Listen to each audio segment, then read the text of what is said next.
जो लोग सो रहे होते हैं रमजान में उनकी भी इबादत लिखी जाती है यार, ये तो बहुत सही महीना है। अच्छा जी, तो इसलिए जो है ना लोग बोलते हैं कि नमाज नमाज कौन पढ़े, सो को इबादत कर लेते हैं। अच्छा खैर। तो अच्छा जी, सो हमारे पास यहाँ पे इलेक्ट्रॉन है। सही है, सो डिपेंड करता है कि कौन सा आपके पास एलिमेंट है, उस हिसाब से इसकी इलेक्ट्रॉनिक कॉन्फ़िगरेशन होगी। तुम लोग अब एस के अंदर आ गए तो एस के अंदर सब शेल, तुम लोग सब शेल पढ़ रहे हो तो SPDF, 1s2 2s2 2p6, 3s2 फिर 4 3p6 4s2 फिर 3d10 एंड सो ऑन। तो खैर, अब जो है हम हमारे पास इलेक्ट्रॉन है, सही है, सेंटर में हमारे पास न्यूक्लियस होता है। सही है, इसको हम न्यूक्लियस कह रहे होते हैं। सही, बचपन में पढ़ी हुई इन चीज़ें। सही, इसको हम न्यूक्लियस कह रहे होते हैं। और न्यूक्लियस के अंदर तुम्हें पता है, न्यूक्लियस के अंदर होते हैं प्रोटॉन और न्यूट्रॉन्स। सही है, तो तुम इनको, अब लो का भी हो गया।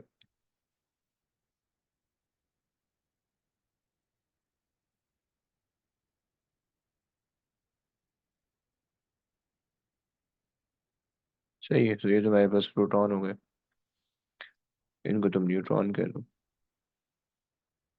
सही है, ये कुछ न्यूट्रॉन हो गए।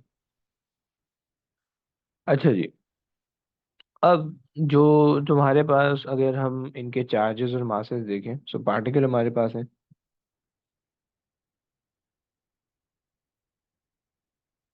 सही है। अच्छा, इन पार्टिकल्स के अंदर जो है ना, इनके रिलेटिव चार्जेस हमने देखने।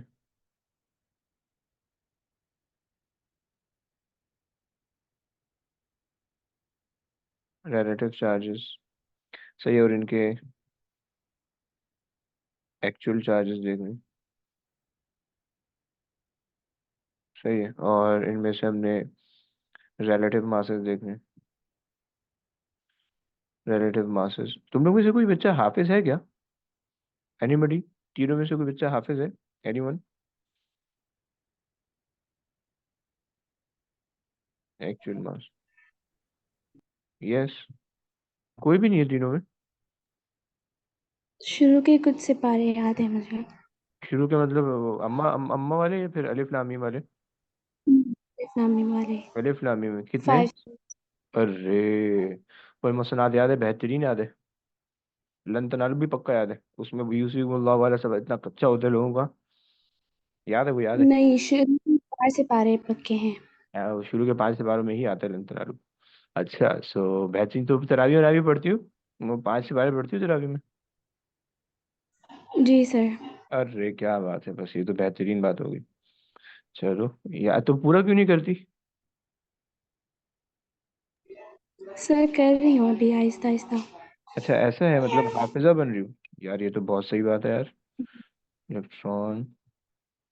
और भी घर में कोई और है या फिर किससे किससे शौक चढ़ रहा है, ऐसे ही चढ़ रहा है? नहीं, खुद से। वही जो किसी को तो देखा होगा ना, ऐसे ऐसे तो नहीं चढ़ता शौक बैठे बिठाए। जन्नत जन्नत दिख रही है क्या? मौत के फरिश्ते दिख रहे हैं क्या आपके? मतलब कोई ना कोई वजह होगी ना। नहीं सर, बस सूडान में थे तो है, मतलब स्कूल में हर हिफ्ज करवाते थे अच्छा। थोड़े थोड़े। जी अच्छा। वहाँ से। तो ओके। अच्छा, बचपन में कर ली तो ज़्यादा आसानी से हो जाता है यार, जवानी में बहुत मुश्किल होता है यार अभी याद करना। बहुत सारी चीज़ें दिमाग में चल रही होती हैं तो वो बैठ नहीं पाता कुरान। लेकिन खैर, इंशाल्लाह अल्लाह ताला आपके लिए आसानी करेगा। अगले इंशाल्लाह 1 साल में हो जाएगा पूरा। अच्छा, चलो ओके। तरावी में बस पढ़ाती रहना, याद रहेगा इंशाल्लाह। खैर, और तुम लोग दोनों लड़कों में से कोई हाफिज नहीं है? सर खत्म किए मगर हाफिज नहीं। अच्छा, तो रमजान में कितना कर लेते हो? 3 4 हो जाते हैं खत्म? ये साल में एक दफा होता है, दौर एक दफा नहीं, होता मैंने तो 3 किए। है? अच्छा। अभी इस बार नहीं स्टार्ट किया। अच्छा, स्टार्ट कर दो बेटा। रमजान वैसे ही खत्म होने को है, सिर्फ 27 दिन बाकी रह गए, पता है तुम्हें? जी। अच्छा। अब्दुल्ला भाई मस्त सो रहे हैं, अब्दुल्ला भाई कह रहे हैं लानत भेजो इन पे, फालतू की बातें करा रहे हैं। देखो, मेरे को तुम लोग को जगा के रखना है यार, मैं क्या करूँ? मुझे पता है तुम लोग सारे अभी सो रहे होगे, ये अभी बिल्कुल लेट के क्लास ले रहे हो, कि मुझे पूरा पक्का है यकीन है। तो अच्छा खैर, मुझे तो पढ़ाना है, मुझे नींद नहीं आएगी, तुम लोग को आएगी। तो इसलिए, लेकिन क्या करें। चलो खैर, कुछ कुछ बीच में टॉपिक ले आते रहेंगे ऐसा। अच्छा जी, तो हमारे पास जो इलेक्ट्रॉन होता है, इलेक्ट्रॉन का जो रिलेटिव चार्ज होता है हम कहते हैं कि भाई इलेक्ट्रॉन का चार्ज है -1। सही है। प्रोटॉन का हम चार्ज कहते हैं +1। सही है। और न्यूट्रॉन हम कहते हैं न्यूट्रल है। सही। अच्छा, अब हमें ये देखना है कि ये इलेक्ट्रॉन पे कैसे +1 का चार्ज आ रहा है, प्रोटॉन पे कैसे -1 का चार्ज आ रहा है, उल्टा बोल रहा हूँ। इलेक्ट्रॉन पे कैसे -1 का चार्ज आ रहा है, प्रोटॉन पे कैसे +1 का चार्ज आ रहा है। तो ये हमने देखना है इस चैप्टर के अंदर। हम इसको थोड़ा सा जो है ना, इसकी कोर के अंदर जाएंगे, इसको डेप्थ में जाके देखेंगे, तब जाके हमें समझ में आएगा। अच्छा, एक तो ये चीज़ हो गई। दूसरी हमारे पास, अच्छा इनकी अम्मी को बोल देते हैं ना, ये इनकी अम्मी इनको पहुंचा देंगी। नहीं।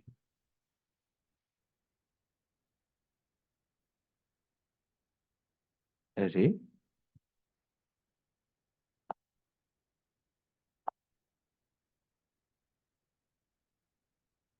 अ, अ, अ, अ,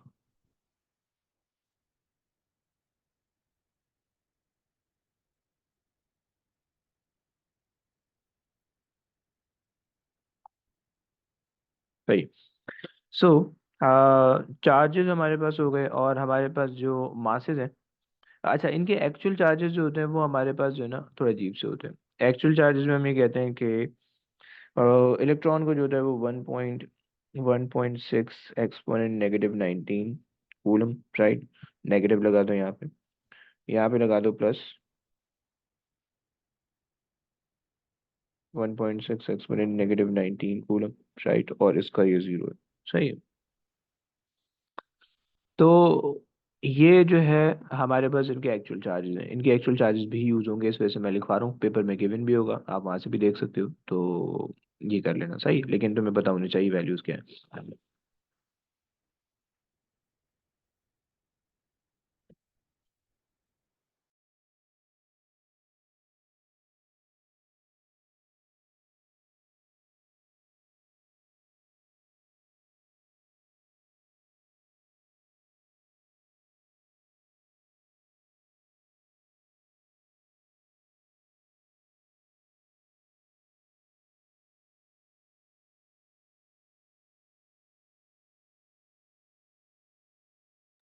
अच्छा जी, सो ये हमारे पास है। दूसरी चीज हमारे पास आ गई रिलेटिव मासेस जो इनके होते हैं।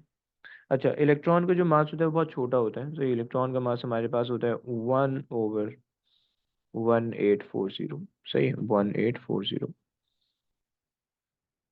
और प्रोटॉन का मास होता है 1। सही है। और न्यूट्रॉन का मास भी होता है हमारे पास 1। सही है। 1 1 क्या है? ये बेसिकली ना हम इसको यूनिफाइड एटॉमिक मास कहते हैं, यू। तो इस यू की वैल्यू हमारे पास जो भी होगी वो इसका एक्चुअल मास होगा। राइट। अच्छा, प्रोटॉन थोड़ा सा रिलेटिवली भारी होता है। इलेक्ट्रॉन, सॉरी उल्टा बोल दिया। न्यूट्रॉन जो है वो प्रोटॉन से थोड़ा सा ज़्यादा मैसिव होता है। राइट। मतलब अगर तुम एक प्रोटॉन और एक इलेक्ट्रॉन, मतलब एक प्रोटॉन और एक इलेक्ट्रॉन मिलाओगे तो तुम एक न्यूट्रॉन का मास तुम्हें मिल जाएगा। राइट।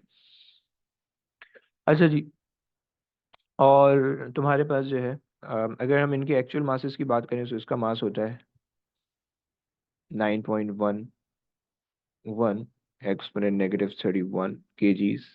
राइट। इसका हमारे पास होता है 1.66 एक्सपोनेंट -27। Right, KG. और इसका हमारे पास होता है 1.67 एक्सपोनेंट -27 kg। राइट। सो इसमें से तुम्हें पता है कि इलेक्ट्रॉन, प्रोटॉन और न्यूट्रॉन जो है वो न्यूक्लियस के अंदर पाए जाते हैं। सही है। मैं सिर्फ थोड़ा सा रिकॉल करा रहा हूँ। मुझे पता है कि तुम लोग ने इन सब चीज़ों को पढ़ी होंगी और बहुत फालतू तुम्हें लग रही होगी, लेकिन मैं थोड़ा थोड़ा रिकॉल करवा रहा हूँ। सही है। प्रोटॉन और न्यूट्रॉन जो है वो तुम लोग को न्यूक्लियस के अंदर पाए जाते हैं। और इलेक्ट्रॉन जो है वो तुम्हारे पास शेल के अंदर जो है वो खाली फेर रहे होते हैं। सही है। अच्छा जी, अगर कोई तुम्हारे पास वो है, क्या बोलते हैं, एलिमेंट है, तो उस एलिमेंट को तुम डिस्प्ले किस तरह से करते हो, रिप्रेजेंटेशन उसकी हमारे पास होती है सबस्क्रिप्ट में हम कुछ लिखते हैं, और सुपर स्क्रिप्ट में हम लिखते हैं। सही है। सबस्क्रिप्ट में हम उसका प्रोटॉन नंबर लिखते हैं।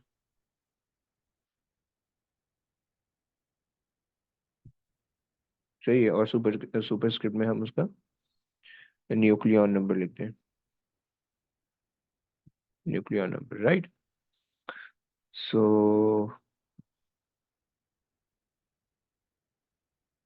अच्छा जी, सही है। सो ये हमारे पास कहानी है। न्यूक्लियॉन नंबर तुम्हें पता होना चाहिए कि प्रोटॉन प्लस न्यूट्रॉन को कहते हैं, सही। Proton number plus neutron number, right, ये हमारे पास होते हैं न्यूक्लियॉन नंबर। सही, और प्रोटॉन नंबर इटसेल्फ नीचे लिखे हुए होते हैं, राइट। मतलब न्यूट्रॉन जो है, तुम किसी भी एलिमेंट को देखोगे पीरियोडिक टेबल के अंदर, तो तुम्हें उसका न्यूट्रॉन नंबर नहीं दिखेंगे, इटसेल्फ तुम्हें न्यूट्रॉन नंबर सब्ट्रैक्ट करके निकालना होगा, राइट। और न्यूट्रॉन ही बेसिकली एक ऐसा फैक्टर होता है या एलिमेंट होता है कि अगर दो आपके पास एलिमेंट हैं और उनके सेम प्रोटॉन नंबर है लेकिन न्यूट्रॉन अलग अलग हैं, तो फिर वो आइसोटोप कहलाता है, राइट। सो आइसोटोप में हम कहते हैं कि atom of the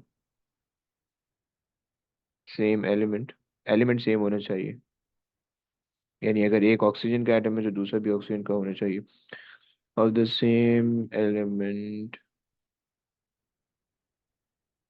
having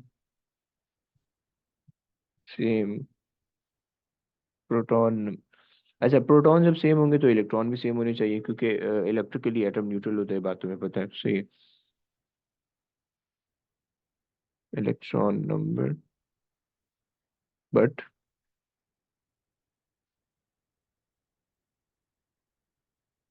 different neutron number,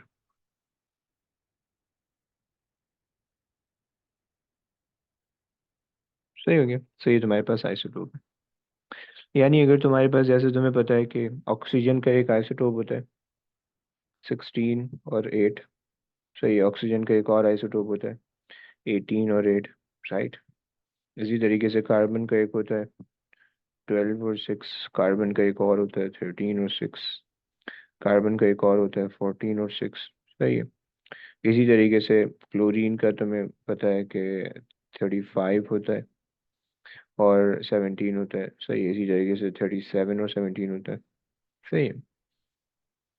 so you don't need to memorise all of them, right. वो आपके पास होंगे, वो आपको ना पेपर में गिवन होंगे, सही है। मतलब अगर तो वो पूछना चाह रहे हैं तो वो पेपर में गिवन होगा, अगर तो वो नहीं, लाइक, यानी इसकी यानी आपको इसका रट्टा नहीं लगा हुआ होना चाहिए, इसकी कोई रिक्वायरमेंट नहीं है, सही है। तो ये हमारे पास जो है ना, इसके रिलेटिव मासेस और रिलेटिव चार्जेस हो गए, सही है। अच्छा जनाब, अच्छा बच्चों, यहाँ तक समझ में आता है तुम लोग को? एनी प्रॉब्लम किसी भी बच्चे को? जी बहुत सिंपल से था, बिल्कुल ओ लेवल वाले कॉन्सेप्ट है, अभी मैंने आगे इतनी कोई हैवी चीज़ नहीं पढ़ाई है। अच्छा जी, चलो आगे चलते हैं। हाँ हाँ हाँ। हम्म, तो हमने कल की क्लास में पार्टिकल फिजिक्स स्टार्ट किया था। पार्टिकल फिजिक्स में हमने कुछ जनरल बेसिक सी चीज़ें तो देख ली थी, जो तुमने ओ लेवल्स के अंदर भी पढ़ी होंगी, ए एस केमिस्ट्री में भी देखा होगा तुमने, राइट। सो हमने वो तो देख लिया था, सही है। फिर हम बात कर रहे थे कि भाई हमारे पास जो है ना, एटम को हमने स्टडी करना है, एटम के अंदर जो न्यूक्लियस है उसको अगर हमने स्टडी करना है, तो उसके लिए हमारे पास एक अदद एक्सपेरिमेंट था जिसको हम अल्फा स्कैटरिंग एक्सपेरिमेंट या वोल्ड लीफ वोल्ड फाइल एक्सपेरिमेंट कहते हैं, सही है। सो अब इसके अंदर सीन ये होता है कि हम कुछ ऑब्जर्वेशन करते हैं, ये बेसिकली जो है ना, यानी this is the molecular level diagram, ये वाली पहली वाली। इसके अंदर तुम्हें दिख रहा है कि most of the alpha particle जो है वो अनडेविएटेड जा रहे हैं, कुछ जो है वो बेंड हो रहे हैं और कुछ जो है वो रिबाउंड हो रहे हैं, सही है। सो हम कहते हैं कि भाई most of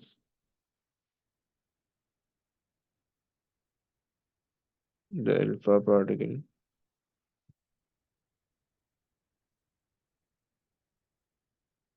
goes undeviated,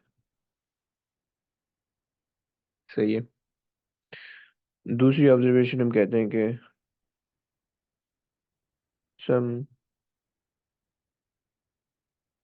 bend to,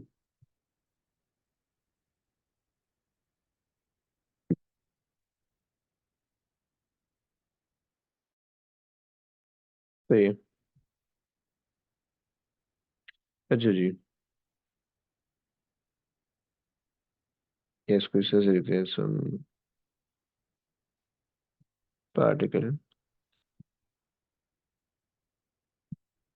deflected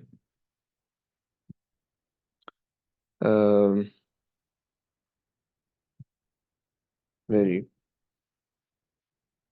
less,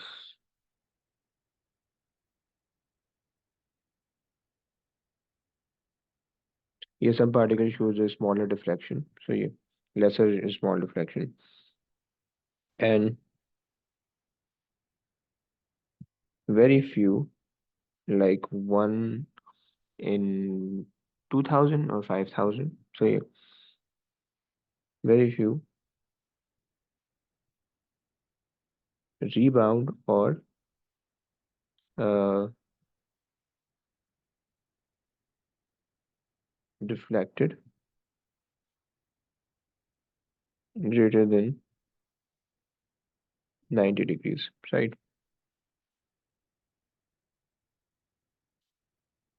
अच्छा जनाब, ये तीन हमारे पास जो है ना ऑब्जर्वेशन इसकी हुई है। तो इसकी कंक्लूजन में हम ये लिखते हैं, ये रट्टे वाली कंक्लूजन ऑब्जर्वेशन है, जिसको याद रखना प्लीज। सो इसके कंक्लूजन में हम पहले की लिखते हैं कि most of the particle goes undeviated. अगर अनडेविएटेड जा रहे हैं तो इसका मतलब है कोई ब्लॉक करने के लिए कोई चीज़ है ही नहीं है, बेंड करने के लिए कोई चीज़ है ही नहीं, इस वजह से चीज़ें अनडेविएटेड जा रही हैं। और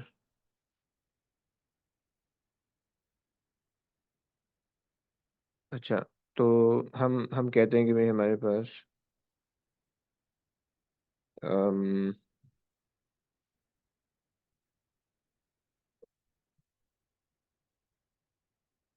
most of the atom is empty. सही है, पी रह गया, सही हो गया। और हमारे पास मतलब तकरीबन जो है ना 99% या 90% जो है वो एम्प्टी होता है, सही है। और अगर अगर तुम दुनिया के अंदर जितने भी एटम हैं जिनसे मिलके दुनिया बनी है, तो अगर जो है वो तुम उनके स्पेस को फिल करना शुरू करो, तो तुम्हारी जो पूरी दुनिया है वो लाइक एक जो है ना वो शुगर के जो चीनी का दाना होता है ना, छोटा सा क्यूब, उसके बराबर आ जाएगी, सही है। सो वो इतना जो है ना वो हमारे मतलब इतना स्पेस हमारा मैटर है, बाकी सारा फ्री स्पेस, सही है।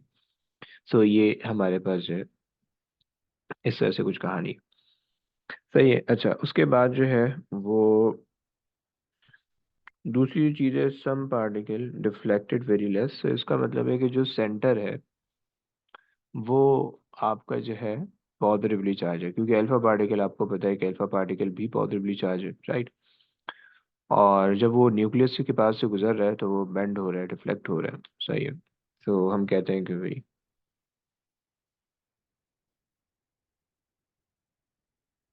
Nucleus is positively charge, right. और तीसरी चीज़ हम ये कहते हैं कि भाई चूंकि अगर न्यूक्लियस पॉजिटिवली चार्ज है, यानी ये न्यूक्लियस है, this is positively charge, gold nucleus है, 78 का प्रोटॉन होते हैं उसके अंदर। तो अगर एक अल्फा पार्टिकल आ रहा है, सही है, और वो अल्फा पार्टिकल बिल्कुल यहाँ तक पहुंच के यूं जा रहा है, सही है, जिसको मैं रिबाउंड कह रहा हूँ तीसरे वाले पॉइंट के हिसाब से, सही है। तो इसका मतलब है कि हमारे पास जो है ना बहुत थोड़े से पार्टिकल ऐसे हैं जो रिबाउंड हो पा रही है, मैंने लिखा, राइट। कि हमारी ऑब्जर्वेशन ये है कि बहुत थोड़े से पार्टिकल हैं जो रिबाउंड हो रहे हैं, 90 डिग्री से ज़्यादा बेंड हो रहे हैं। तो उससे हमें ये पता चलता है कि जो न्यूक्लियस है वो बहुत ज़्यादा स्मॉल है, और सारा का सारा चार्ज वो उसी न्यूक्लियस के अंदर कॉन्सेंट्रेटेड है, राइट। सो हम कहते हैं कि भाई nucleus is very small and all the charge is concentrated toward the center, सही है। all the charge and mass they both are concentrated toward the center, right? और न्यूक्लियस की वजह से पूरा एटम बनता है, सही है, nucleus makes up most of the atom, सही, ब्ला ब्ला ब्ला, तुम इससे ये चीजें दे सकते हो, सही है, सही है, हमारे पास alpha particle, alpha scattering experiment था, सही है। अच्छा, अब हम थोड़ा सा और इसको, हमने न्यूक्लियस देख लिया, अब हम न्यूक्लियस के अंदर हमें ये पता है कि प्रोटॉन और न्यूट्रॉन होते हैं। फंडामेंटल फोर्सेस, मेरे ख्याल से लगता है कोई नहीं पढ़ रहा कुरान, सारे चिल कर रहे हैं अभी, पढ़ेंगे इंशाल्लाह अगले साल से पढ़ेंगे, चलो बेहतरीन है। अच्छा जी, आ जाओ। सो फंडामेंटल फोर्सेस जो है, अगर हम एक एलिमेंट को देखें, अच्छा बरीरा की भी गुड मॉर्निंग हो गई है, बेहतरीन हो गया यार। भैया कैसे आना हुआ? चलो चलो, बस हो अरे अरे, गया। अरे अरे बेहतरीन हो गया यार। सहरी करके जो सोई थी तो अभी उठाया ना अम्मा ने, लाते जूते मार के? I slept at like 6. So six yeah. का क्या मतलब, सहरी हुई ना, और अभी तक सो रही थी? तुम लोग इतना सो कैसे जाते हो यार, मुझे इतनी हैरत होती है यार। अच्छा खैर, मैं भी लेटूंगा तो नींद आ ही जाएगी, लेकिन सोने में फिर मजा नहीं आता ज्यादा। खैर, अच्छा, सो अगर हम, कौन तंग कर रहा है?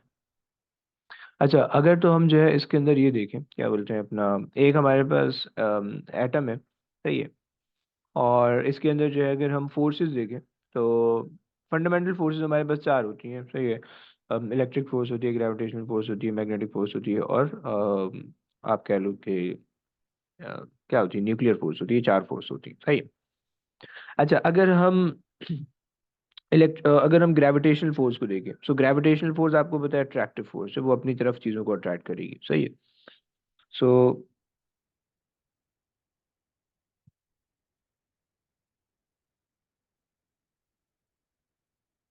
ग्रेविटेशनल फोर्स हमारे पास क्या है? अट्रैक्टिव,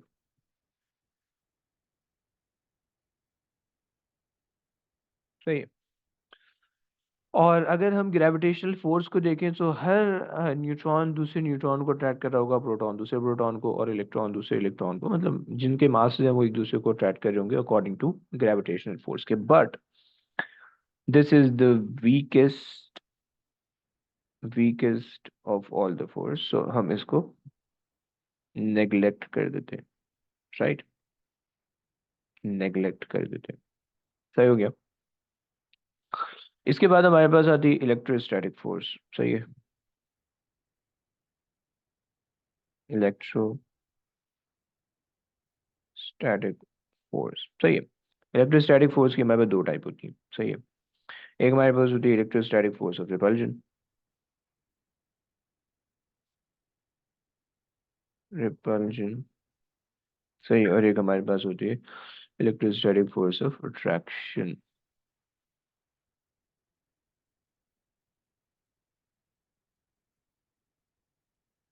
अट्रैक्शन, सही है। रिपल्जन हमारे पास होती है बिटवीन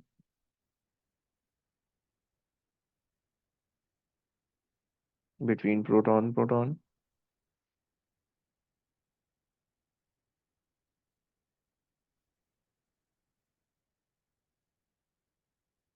एंड प्रोटॉन, सही है। और ये होती कहाँ है, आपको पाई कहाँ जाएगी, ये आपको मिलेगी inside the nucleus, inside the nucleus, सही है। अच्छा, मसला पता है क्या आता है इसमें? मसला ये आता है कि अगर दो प्रोटॉन है, मैं ना ऑरेंज वाले को प्रोटॉन मान के चल रहा हूँ, सही है। सब दो प्रोटॉन में रिपल्सिव फोर्स है, यानी एक प्रोटॉन दूसरे प्रोटॉन को आउटवर्ड पुश कर रहा है, दूसरा भी पहले को आउटवर्ड पुश कर रहा है, सही है। ये इसको आउटवर्ड पुश कर रहा है, ये इसको आउटवर्ड पुश कर रहा है, राइट। ये इसको बराबर वाले को आउटवर्ड पुश कर रहा है, ये बराबर वाले को आउटवर्ड पुश कर रहा है, राइट। सो उसकी वजह से तुम देख पा रहे हो कि अगर सिर्फ प्रोटॉन ही न्यूक्लियस के अंदर होते, तो इलेक्ट्रोस्टैटिक फोर्स ऑफ रिपल्जन की वजह से प्रोटॉन ब्रेक हो जाता, या लाइक टूट जाता, राइट। सो इसका जो इफेक्ट होता है, या इसका जो लाइक इम्पैक्ट होता है न्यूक्लियस पे, it unstabilise the nucleus, right. So unstabilize the nucleus right. मतलब अगर जो है आपके पास ज़्यादा प्रोटॉन होंगे और कम न्यूट्रॉन होंगे तो इसका मतलब है वो बहुत ज़्यादा न्यूक्लियस फिर अनस्टेबिलिटी की तरफ जाता रहेगा राइट। या प्रोटॉन नंबर अगर ज़्यादा हो गए इन जनरल, चाहे वो न्यूट्रॉन से कम ही हो, लेकिन अगर प्रोटॉन ज़्यादा हो गए तो भी जो है ना एक एटम जो है वो अनस्टेबल हो जाता है उसका न्यूक्लियस राइट। अच्छा जी, इलेक्ट्रोस्टैटिक फोर्स ऑफ अट्रैक्शन भी हमारे पास एक अदद होती है जो कि हमारे पास होती है बिटवीन प्रोटॉन कह लो या न्यूक्लियस कह लो, सही है, न्यूक्लियस एंड द इलेक्ट्रॉन, सही है। और ये क्या होती है, इनसाइड द एटम होती है सिर्फ, सही है, इनसाइड द एटम, सही है। और इसकी वजह से क्या होता है कि इलेक्ट्रॉन जो है वो होल्ड रहते हैं तुम्हारे उसके अंदर, क्या बोलते हैं, एटम के शेल, मतलब जो शेल्स होते हैं, एनर्जी लेवल्स होते हैं उनके अंदर होल्ड रहते हैं। अगर तुम इसको जो है एनर्जी इतनी ज़्यादा प्रोवाइड कर दो कि वो जो है ना इनकी जो इफेक्ट है, अट्रैक्शन है, वो कम होके होके ख़त्म हो जाए, तो बेसिकली क्या करोगे तुम, एनर्जी लेवल बढ़ाते रहोगे इलेक्ट्रॉन का। एनर्जी वो फर्स्ट एनर्जी से सेकेंड एनर्जी लेवल पे आएगा, third fourth fifth six and so on, till कि जब तुमने इतनी एनर्जी लेवल तक पहुंचा दिया है कि वो फर्स्ट आयनाइजेशन एनर्जी तुमने दे दी है, तो वो फिर इलेक्ट्रॉन एटम छोड़ के फिर निकल जाएगा कहीं, सही है। तो उस चीज़ को हम फर्स्ट आयनाइजेशन एनर्जी कहते हैं, then second ionisation energy and so on. सही है, तुमने केमिस्ट्री के अंदर पढ़ा होगा। इसकी तुम्हें पूरी लिस्ट भी देते हैं, वही तुम्हें उसी में से वैल्यूज लिखनी होती है। तो अ, अच्छा जनाब, खैर, तो ये हमारे पास क्या करता है कि होल्ड इलेक्ट्रॉन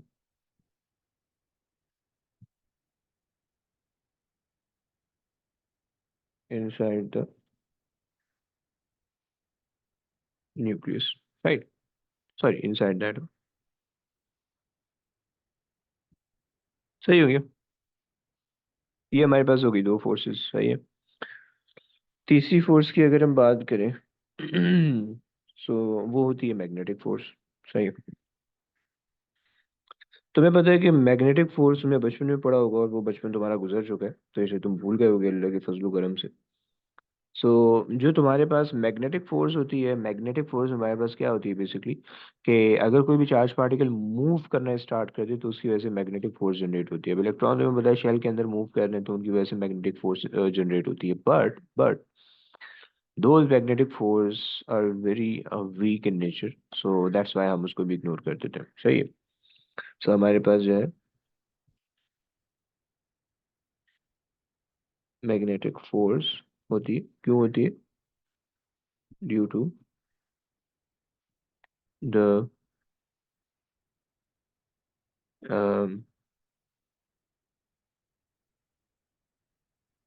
मोमेंट, स्पिन या फिर ऑर्बिटिंग ऑफ इलेक्ट्रॉन, सही है। सो ये जो है ना एक जो है आप कह लो कि वो जनरेट करता है, मैग्नेटिक फोर्स जनरेट करता है, सही है। तो लेकिन ये वीक होती है तो हम इसको भी नेग्लेक्ट कर देते हैं, सही है।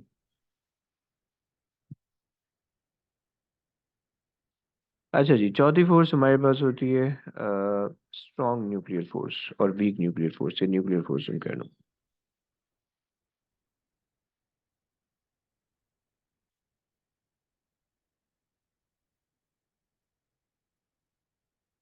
न्यूक्लियर फोर्स, सही है। और ये न्यूक्लियर फोर्स दो टाइप की होती है, स्ट्रॉन्ग होती है और वीक होती है।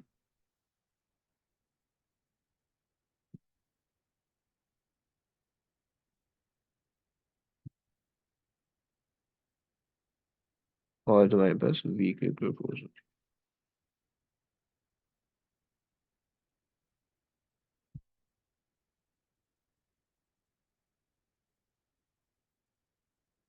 सही है। स्ट्रॉन्ग न्यूक्लियर फोर्स जो है वो तुम्हें मिलेगी between proton and neutron, between proton and neutron. सही है। और तुम्हें याद होगा कि प्रोटॉन प्रोटॉन के बीच में रिपल्सिव फोर्स थी, राइट? और ये अट्रैक्टिव फोर्स है। सही है। ये भी इनसाइड द न्यूक्लियस होती है, इनसाइड द न्यूक्लियस। सही है। और चूंकि ये अट्रैक्टिव फोर्स है तो ये न्यूक्लियस को होल्ड करके रखती है, इलेक्ट्रोस्टैटिक फोर्स ऑफ रिपल्जन को ओवरकम करती है, न्यूक्लियस को होल्ड करके रखती है। सही। ओवरकम द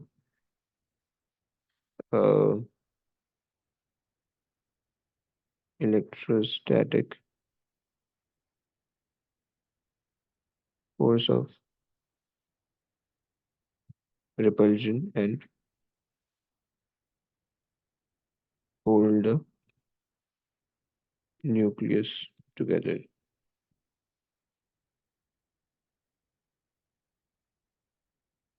सही हो गया। ये हमारे पास कहानी है। अच्छा जी, ये जो वीक न्यूक्लियर फोर्सेस है ना, ये तुम्हारे पास जो है ना, ये डिके जनरेट करवाती हैं। सही। ये पार्टिकल के बीच में से ऐसे लगती हैं कि इनकी वजह से ना डिके हो रहे होते हैं। सही है। मतलब अल्फा डिके, बीटा डिके और गामा डिके जो होते हैं ना, ये उस चीज को जनरेट करवाती है। सही है। सो हम कहते हैं कि भाई दिस causes the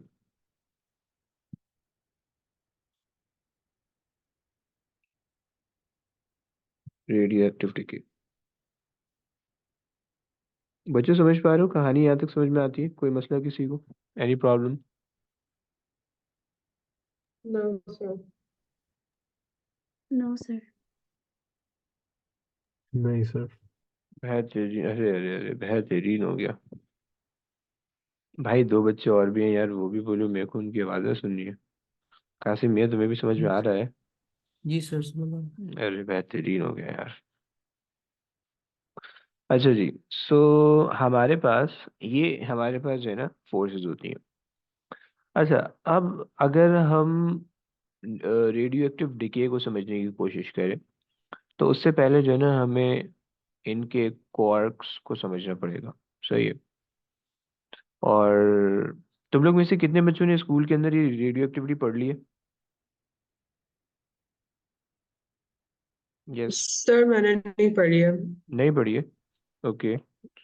एंड है नहीं पढ़ी तो जी, फिर I mock didn't go test. To school जब उन्होंने किया था। अच्छा, ऐसा है। Okay okay okay. खुद पढ़ना पड़ेगा।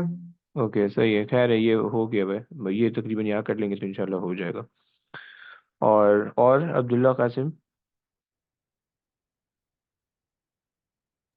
फिर स्कूल में की बट समझ कुछ नहीं आया। है क्या क्या बताया गया उन्होंने? मतलब लाइक किस तरह से बताया? यूजुअली ना नहीं समझ में आता यार, वो हमारे हमारे सिलेबस में इतना गंदा उन्होंने इनको इसको ऐड किया हुआ है ना। ना तो ये पूरा है, ना तो ये अधूरा है। सही है। तो अब वो टीचर बेचारा बता नहीं पाता। सही है। तो वो ज़्यादा बताएगा तो फिर वो अजीब से क्वेश्चंस आते हैं। सही है। तो कम बताएगा तो समझ नहीं आता, तो ये चक्कर है। तो खैर, कासिम, ये आपकी क्या रिपोर्ट है? सर पढ़ा है स्कूल में। अबे वो तो मेरे को भी पता है, पढ़ तो लिया होगा। समझ में आता है कि नहीं आता?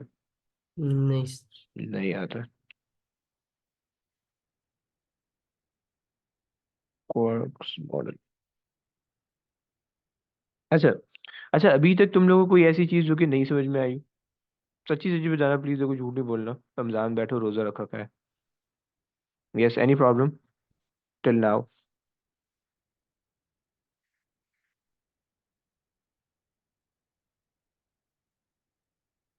यार कुछ आना तो बोलो यार। नहीं सर। अच्छा, नो सर। चलो बेहतरीन है। अच्छा, अब यहाँ से आगे जो है ना, हमारी पार्टिकल की डिस्ट्रीब्यूशन होती है। सही है। हमारे पास में बेसिकली दो किस्म के पार्टिकल हैं इन जनरल। एक हमारे पास होता है फंडामेंटल पार्टिकल, और एक हमारे पास होता है नॉन फंडामेंटल पार्टिकल।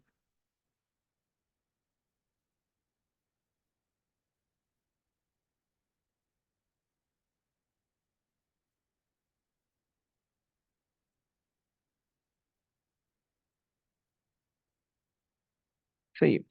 सो अच्छा, ये मैं इसलिए बता रहा हूँ, देखो इसमें से ना बहुत सारी चीजें जो मैं बताने लगा हूँ ये तुम्हारे सिलेबस में नहीं है, सही है। सो प्लीज थोड़ा सा सुनते रहना। और इसको ना बस अपने पास वो लिख अपने पास, ये तो लिख रहे हो तो लिखते रहना, अगर सुन रहे हो तो कोई फायदा नहीं हो ना, बता रहा हूँ अभी से। एटलीस्ट लिख लेना अपने पास, तो कोई काम आ जाएगा, सही है। तुम में से जो अल्लाह का नेक बंदा लिख रहा है उसकी दुआएं मेरे साथ हैं, लेकिन लेकिन तुम लोग को फायदा हो जाएगा, सही है। क्योंकि इसके अंदर बहुत सारी चीजें जो कि तुम लोग लाइक सिलेबस में नहीं है वो बतानी पड़ेंगी, अदरवाइज वो पल्ले नहीं पड़ेगा, सही है। तो इसीलिए जो है ना अगर तुम लोग उसको लिखते रहोगे तो वो तुम्हारे जहन में बैठता रहेगा, सही है। और जब वो बैठ जाएगा एक दफा तो फिर तुम लोग के लिए ना लाइक आसानी हो जाएगी, सही है। अच्छा जी। तो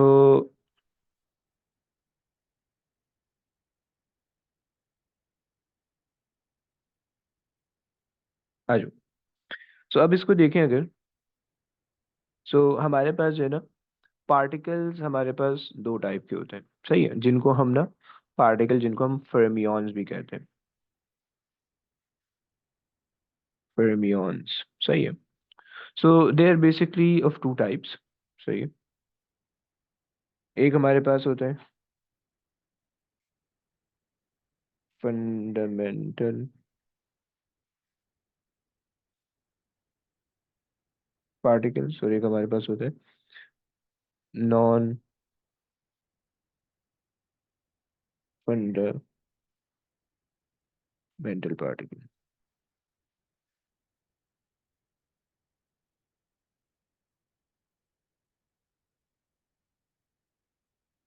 नहीं, अच्छा, इसमें से ना मुझे कुछ एक दो चीजें यहाँ पे बतानी थी, क्योंकि वो मैंने नहीं बताई अभी, सो वो मैं तुम लोग को हाईलाइट करता हूँ।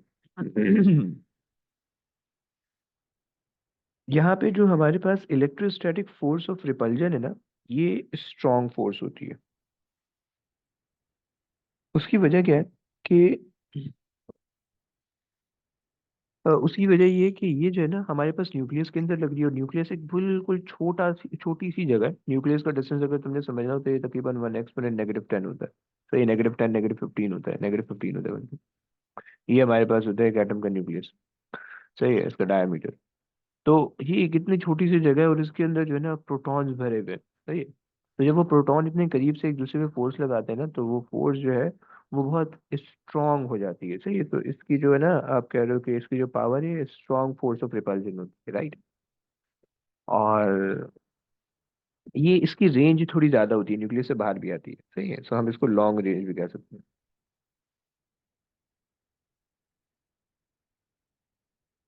सही है।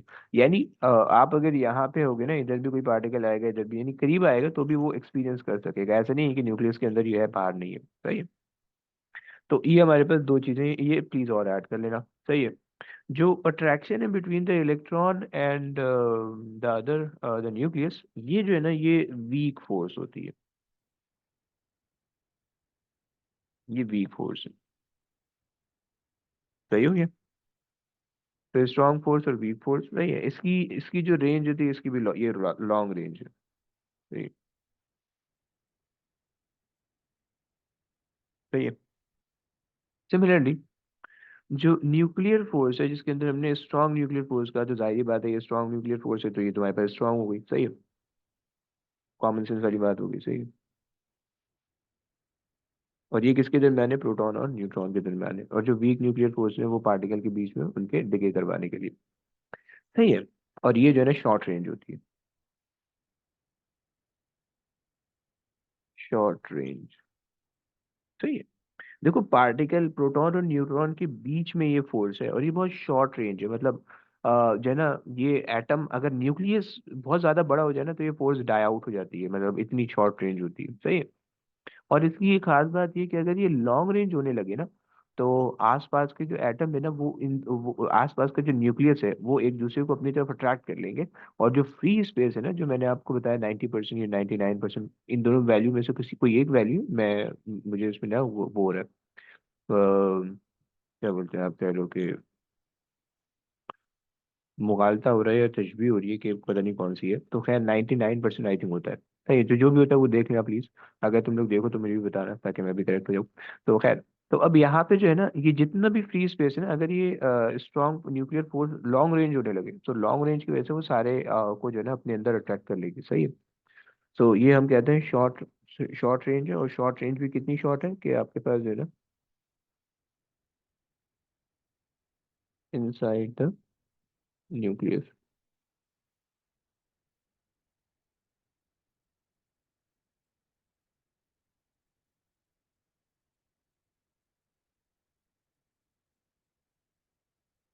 इनसाइड द न्यूक्लियस, सही है। और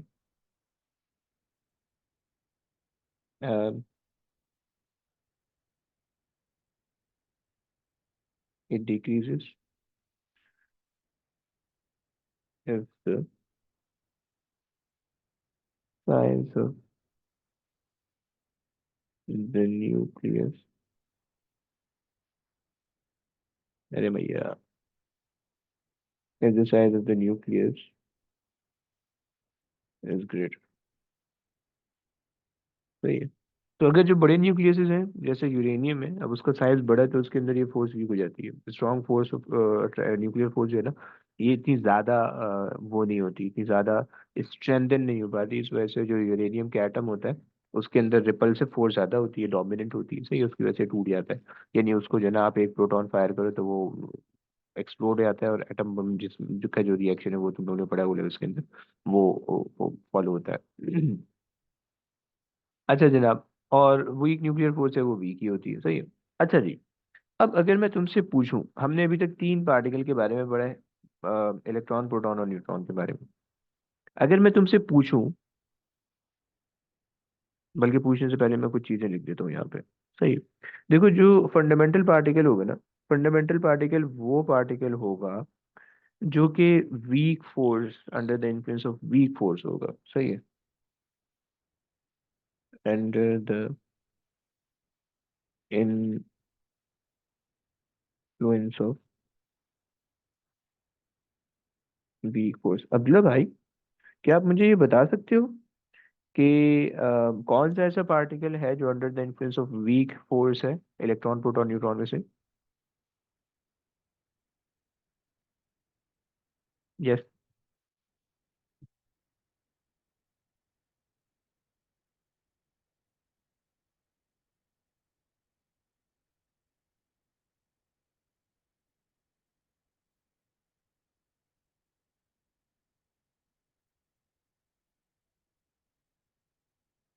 अबे क्या हो गया, कहाँ रह गया भाई?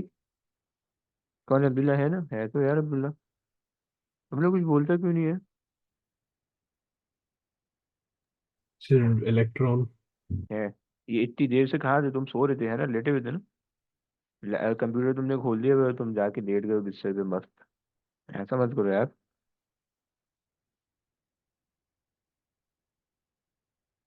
ओके, ये इलेक्ट्रॉन हमारे पास क्या आ गया? फंडामेंटल पार्टिकल आ गया, सही है। कासिम ब्रो, मुझे जरा ये बताओगे कि नॉन फंडामेंटल पार्टिकल कौन सा होगा फिर? Sir proton. Okay, and what about the neutron, क्या वो भी हो सकता है?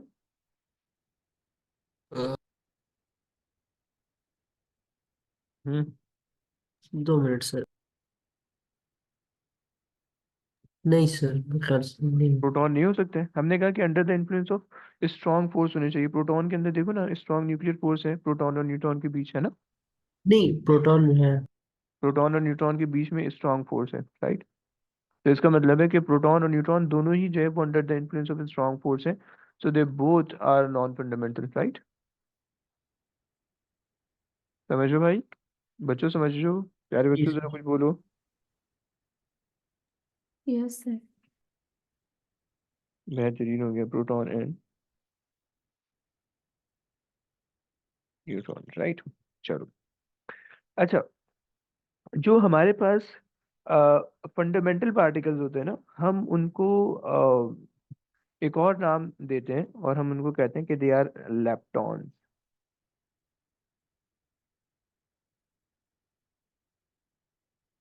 नहीं, लैपटॉप मत पढ़ना है इसको, या लिप्टन भी नहीं पढ़ना, ये लेप्टॉन्स है, सही हो गया। और ये जो है फंडामेंटल पार्टिकल है, सही है। और हमारे पास जो नॉन फंडामेंटल पार्टिकल है उनको हम कहते हैं हेड्रॉन्स, सही है।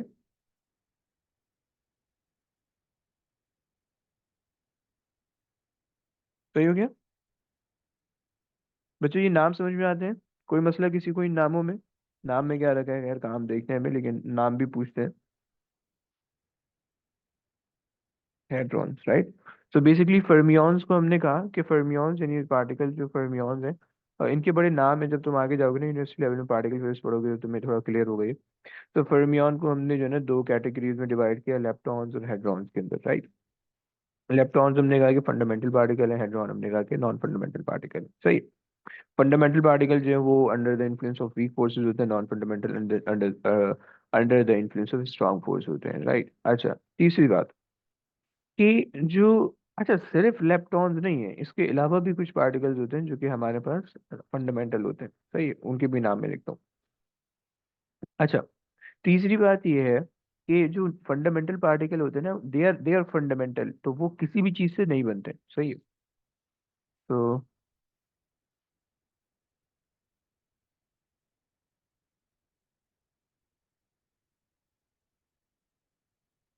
does not make up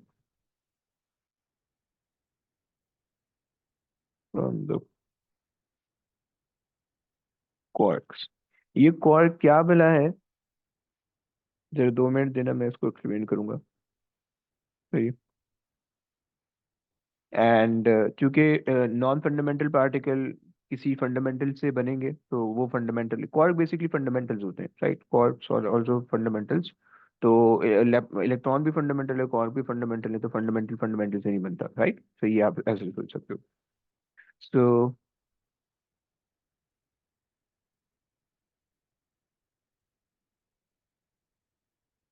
makeup of quarks, सही। क्वार्क क्या बना है वो भी मैं बताने लगा हूँ थोड़ी देर में। जरा मुझे बताओ बच्चों, ये तीनों बातें तुम लोग को समझ में आती हैं? जरा सच्ची बताना, ये थोड़ी सी अजीब सी बातें मैंने की हैं, लेकिन प्लीज बताओ समझ में आती हैं? कोई मसला है तो बोलो, किसी भी किस्म का। यस। No, sir. चलो परफेक्ट हो गया। अच्छा जी, अब जो है, जो तुम्हारे पास लेप्टॉन्स होते हैं, सही है, तुम्हें लेप्टॉन पता चल गया। हमने कहा कि भाई पार्टिकल जिनको हमने फर्मियंस का, उनकी दो ग्रुप हमने बनाए, लेप्टॉन्स और हेड्रॉन, सही है। और हमने ऊपर कुछ फोर्सेस पढ़ी थी। हमने उन फोर्सेस को देखा कि भाई कुछ पार्टिकल हैं जो कि वीक फोर्सेस की इन्फ्लुएंस की वजह से वो होल्ड हुए हैं, कुछ पार्टिकल हैं वो स्ट्रॉन्ग फोर्स की वजह से हुए हैं। तो जब वीक फोर्सेस की वजह से हुए हैं उनको हमने लेप्टॉन्स कहा। और लेप्टॉन्स के अंदर हमने एग्जाम्पलरी एक पार्टिकल को ले लिया जो कि इलेक्ट्रॉन था, सही है। और हेड्रॉन्स हमने कहा कि भाई जो कि under the influence of strong force हैं, और उनके अंदर एग्जाम्पलरी पार्टिकल के अंदर हमने प्रोटॉन और न्यूट्रॉन ले लिए, सही। ये मत समझना प्लीज कि सिर्फ यही होते हैं, इनके अलावा नहीं होते। इनके अलावा भी बहुत सारे पार्टिकल हैं, सही। पूरे ग्रीक अल्फाबेट हैं जो कि तुम्हारे पार्टिकल से भरे हुए हैं। वो मैं भी तुम्हें उनके नाम दिखाता हूँ। ऑल्दो तुम्हें याद नहीं करना, सिर्फ दिखाने के लिए, शो मारने के लिए दिखाऊंगा, क्योंकि मेरे को भी कुछ आता है, सही है। मैं भी थोड़ा पढ़ा लिखा हूँ, सही। तो ओके, अब देखो, ये तुम्हारे पास जो है ना, ये तुम्हारे पास सारे इलेक्ट्रॉन्स के अंदर आते हैं, सही है। इनके अंदर से तुम्हें भी इसको किसी भी चीज को समझना नहीं है, सही है। खास तौर पे अभी फिलहाल तो इन चीजों को तो छोड़ ही दो, सही है। मैंने तुम्हें कहा था कि तुम्हारे पास जो इलेक्ट्रॉन और प्रोटॉन के बीच में एक फोर्स है, स्ट्रॉन्ग न्यूक्लियर फोर्स, वो बेसिकली इस पार्टिकल ग्लूऑन की वजह से होती है, सही है। इलेक्ट्रॉन और सॉरी प्रोटॉन और न्यूट्रॉन जो न्यूक्लियस के अंदर होते हैं, वो आपस में एक दूसरे को जो है ना ग्लूऑन एक्सचेंज करते हैं, उसकी वजह से उनके बीच में स्ट्रॉन्ग न्यूक्लियर फोर्सेज होती हैं, खैर। तो इस वाले कॉलम को तो अभी छोड़ दो फिलहाल, तो इसको तो इग्नोर मारो, सही है। फिलहाल यहाँ पे आ जाओ। तुम्हारे पास एक अदद क्वार्क की लिस्ट है और एक अदद लेप्टॉन्स की लिस्ट है। बच्चों दिख रही है? क्वार्क की लिस्ट दिख रही है, लेप्टॉन की दिख रही है? यस, हाँ ना बोलो प्लीज। Yes sir. सही, Yes, sir. परफेक्ट। अब सुनो, देखो, ये तुम्हारे पास जो इलेक्ट्रॉन था हमने कहा था ये लेप्टॉन है, इसके इसके साथ एक और है, मियॉन, सही है। ये भी लेप्टॉन होता है। इसके साथ एक और होता है टाउ, ये भी लेप्टॉन के अंदर होता है, सही है। और इनके एक अदद जो है ना इलेक्ट्रॉन का एक अदद न्यूट्रिनो भी होता है, छोटा भी होता है, छोटा। तुमने देखा, तुम होटल पे गए गए होगे अगर, जो पाकिस्तान में रहते हैं, तो उनके होटलों पे एक अदद छोटा होता है, सही है। वहां पे मतलब तुम अगर तो अच्छे रेस्टोरेंट में जा रहे हो तो वहां पे तुम वेटर बुलाते हो ना कि waiter please take the order, तो यहाँ पे ऐसा नहीं होता, यहाँ पे छोटे बुलाते हैं, छोटे इधर आप, दो कट लिया भाई। तो इस तरह से होता है, सही है। तो ये इलेक्ट्रॉन का छोटा होता है, मियॉन का छोटा जो है वो मियॉन न्यूट्रिनो होता है, सही। तो न्यूट्रिनोज जो है ये इलेक्ट्रॉन्स के साथ होते हैं, राइट। अभी क्यों होते हैं ये मैं थोड़ी देर में बताने लगा हूँ। अभी फिलहाल इसमें ईमान ले आओ कि इलेक्ट्रॉन जब भी होगा तो उसके साथ इलेक्ट्रॉन का न्यूट्रिनो भी होना चाहिए, मतलब रिएक्शन जब होगा तो रिएक्शन के अंदर ये इसका एंटी पार्टिकल निकलेगा, सही। मियॉन के साथ म्यूऑन न्यूट्रॉन होगा, टाउ के साथ टाउ न्यूट्रिनो होगा, सही है। तो बेसिकली हमने क्या बोला, हमने कहा हमारे पास तीन चीजें। एक तो हमारे पास इलेक्ट्रॉन्स, सही है, ये हमारे पास फंडामेंटल हुआ, सही है। साथ में म्यूऑन हुआ, सही है। साथ में हमारे पास टाउ, सही है। और साथ में हमारे पास इनके सब के न्यूट्रिनो। सो इन जनरल मैं एक नाम लिख रहा हूँ न्यूट्रिनोज का, न्यूट्रिनो, सही है। न्यूट्रिनो को ना हम इस तरह से रिप्रेजेंट करते हैं, थोड़ा सा ना वी, थोड़ा सा टेढ़ा सा वी बन रहा होता है। तुम देख पा रहे होगे ये जो सिंबल है ना, ये थोड़ा ये वी टाइप का होता है, लेकिन थोड़ा सा आपको अजीब सा दिखता है इस तरह से। तो ये जो है ना न्यूट्रिनो का सिंबल है, सही हो गया। बच्चों यहाँ तक बात समझ में आती है?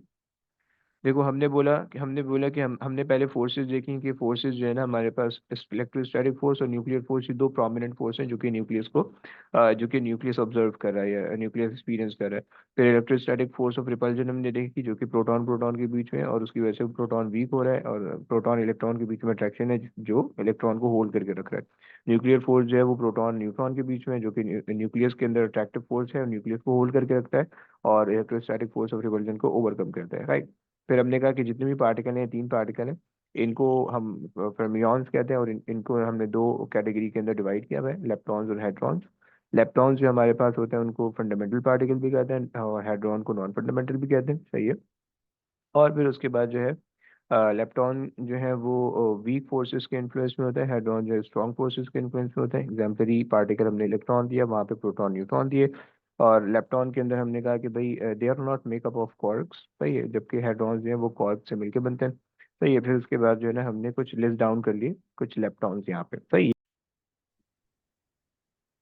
हमारी कहानी कुछ इस तरह से हुई कि हमने जो है ना ये पूरा एक एक मॉडल बना लिया कि फर्मियॉन्स यानी पार्टिकल्स जो है वो हमने कहा लेप्टॉन हेड्रॉन्स में डिस्ट्रीब्यूटेड है। लेप्टॉन्स के अंदर हमने कहा इलेक्ट्रॉन्स जो फंडामेंटल पार्टिकल हैं जो कि किसी क्वार्क से नहीं मिलकर बन रहे, और नॉन फंडामेंटल के अंदर हमने कहा प्रोटॉन और न्यूट्रॉन है जो कि हेड्रॉन्स के अंदर आ रहे हैं, और वो जो है सारे फंडामेंटल से यानी फंडामेंटल से मिल के वो नॉन फंडामेंटल बनते हैं, यानी क्वार्क से मिलके वो बनते हैं, राइट।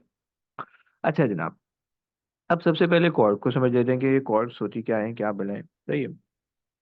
तो ये बेसिकली ना अम, अगर हम जैसे आपको पता है कि एक एक एटम होता है, उसके अंदर प्रोटॉन न्यूट्रॉन इलेक्ट्रॉन होते हैं, उनसे मिलके एक एटम बनता है, उसी तरीके से जितने भी नॉन फंडामेंटल पार्टिकल होते हैं वो क्वार्क से मिलके बनते हैं, सही है।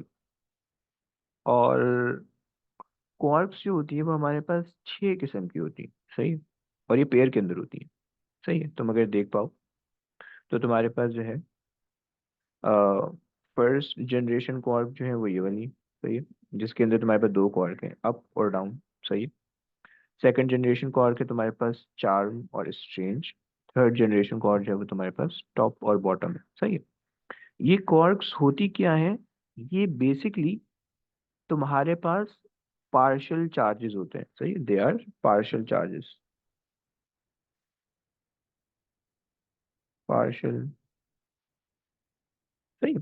तुमने तुमने कभी भी प्रोटॉन को ऐसा नहीं देखा होगा कि वो उस पे जो है ना 0.5 का चार्ज है या 0.3 का चार्ज है, ऐसा नहीं देखा होगा तुमने अपनी जिंदगी में। जब से तुमने होश संभाले हैं और केमिस्ट्री फिजिक्स पढ़नी शुरू की है, तुमने यही पढ़ा होगा कि इलेक्ट्रॉन पे नेगेटिव बने, प्रोटॉन पे पॉजिटिव बने, राइट।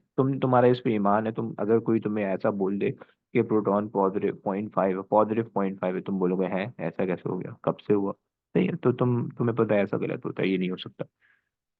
तो ये जो प्रोटॉन के ऊपर +1 का चार्ज आ रहा है, न्यूट्रॉन के ऊपर जो 0 का चार्ज आ रहा है, इसके इसके बिहाइंड द सीन क्या क्या चल रहा है वो बेसिकली क्वार्क्स में समझाता है। सही है। तो अब हमारे पास ये जो क्वार्क हैं इनके कुछ पर्टिकुलर चार्जेस होते हैं। सही है। अगर पहले वाले क्वार्क को देखो जो कि अब क्वार्क है तुम्हारे पास, मैं यहाँ पे लिख देता हूँ ताकि आसानी हो। ऑल्दो वहाँ पे लिखा हुआ है सारी चीज़ें, लेकिन हमारे पास जो अब क्वार्क है उसका जो चार्ज है वो हमारे पास होता है +2/3। राइट। सही हो गया। फिर उसके बाद जो हमारे पास डाउन क्वार्क है उसका जो चार्ज होता है -1/3। राइट। फिर इसी तरीके से जो हमारे पास सेकेंड जनरेशन है चार्म, उसका जो चार्ज है वो हमारे पास है 2/3। इसका चार्ज है +2/3। जो स्ट्रेंज है उसका चार्ज है -1/3। सही है। फिर उसके बाद जो टॉप है उसका जो चार्ज है वो आपके पास है +2/3, और जो बॉटम है उसका जो चार्ज है वो आपके पास है -1/3। सही है। ये दो आपके पास जो है वो फर्स्ट जनरेशन है,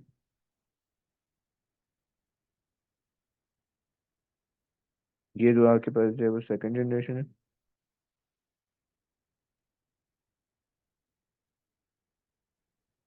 और ये दो आपके पास थर्ड जनरेशन। राइट।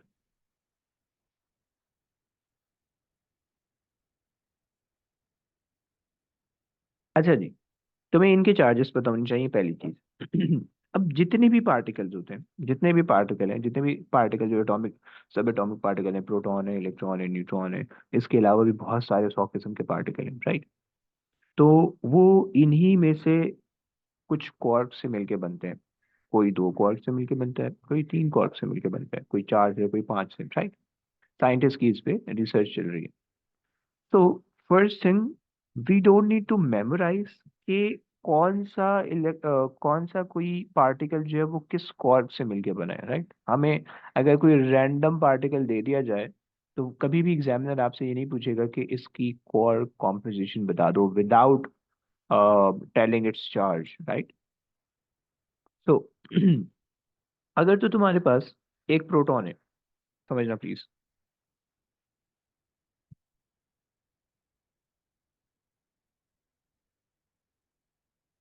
एक प्रोटॉन है। सही है। अब ये जो प्रोटॉन है ये फर्स्ट जनरेशन क्वार्क से मिलके बनता है, यानी इनमें से मिलके बनता है, नीचे वालों में से नहीं बनता। आप पूछोगे आपको कैसे पता, तो मान लो कि मेरे को पता है। सही है। और इसका तुम्हें रट्टा लगाना है, ऐसे समझ लो। सही है। तुम्हें ये लॉजिक में नहीं पढ़ना कि कहाँ से आ रहा है, क्यों आ रहा है, ब्ला ब्ला ब्ला। सही। इसके अंदर ज्यादातर फैक्ट्स हैं, ये डिस्कवरी से आ रहे हैं फैक्ट्स हैं, ये तुम्हें याद रखने होंगे। सही। सो प्रोटॉन का चार्ज तुम्हें पता है +1 का है। सही है।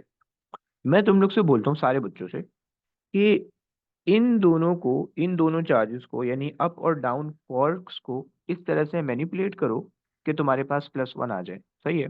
You can use 2 quarks, you can use 3 quarks, it's up to you. 4 use कर लो, लेकिन 3 यूज करना या 2 यूज करना। सही। यानी you can use 2 up 1 down, 2 down 1 up, 1 up 1 down.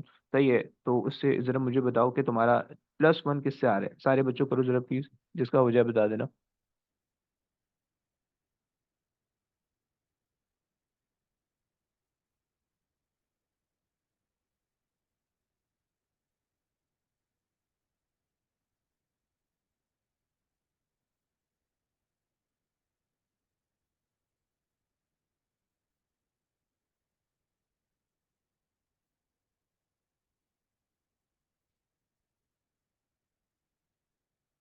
Yes, anybody done?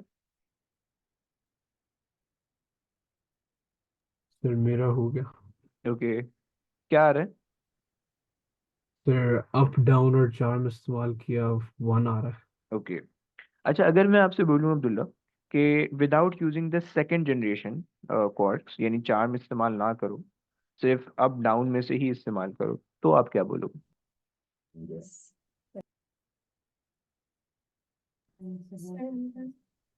Yes, बोलो बोलो। अब यार मोबाइल से तुम एक जमाने में ज्वाइन किया करती थी, इतनी अच्छी सही आवाज आती थी, लड़कियों वाली आवाज आती थी, इतनी अच्छी अच्छी सुनने में मजा आता था।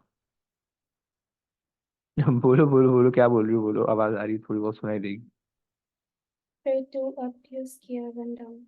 Okay, so you are saying, Abdullah भाई ने बोला कि, अच्छा मैंने अब्दुल्ला आपको ये बोला कि आपने जो है ना सिर्फ फर्स्ट जनरेशन यूज करना है। तो आपने एक अप यूज किया था, एक डाउन यूज किया था और एक स्ट्रेंज यूज किया था, बट आपको इस स्ट्रेंज को चेंज करना होगा। राबिया बोली कि एक अप और एक डाउन। भैया, कासिम,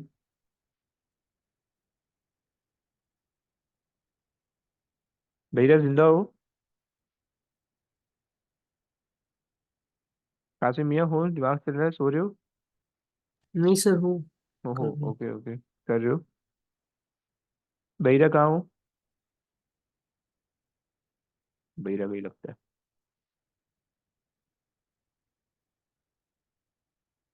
अच्छा जी, कासिम मियाँ बताओगे जरा कुछ? अब्दुल्ला आपने सही सही किया, करेक्ट हुआ आपका? 2 मिनट।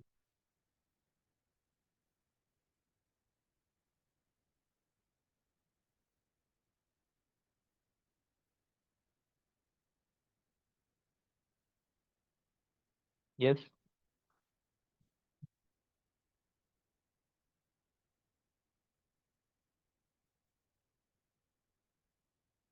ब्रो अब तारीख खुलने लगी है यार, कहाँ रह रहे हो? कासिम क्या सोच रहे हो? Sir, up, down, down. कहाँ बैठ के बोल रही हो तुम? माइक माइक करीब कर लो ना यार।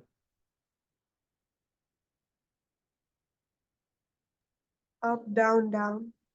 So you are saying up, down, down, बढ़िया।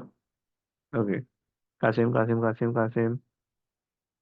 सर 2 मिनट दे बस। अबे 2 मिनट में क्या तुम ऐसी कौन सी मैच लगा रहे हो?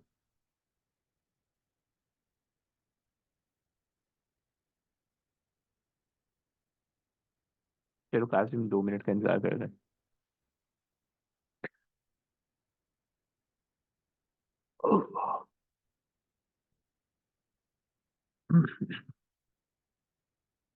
अब्दुल्ला आपने सही किया।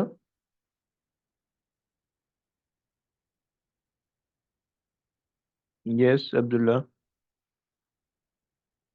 ये स्ट्रेंज को सही किया, कुछ और लेके आए।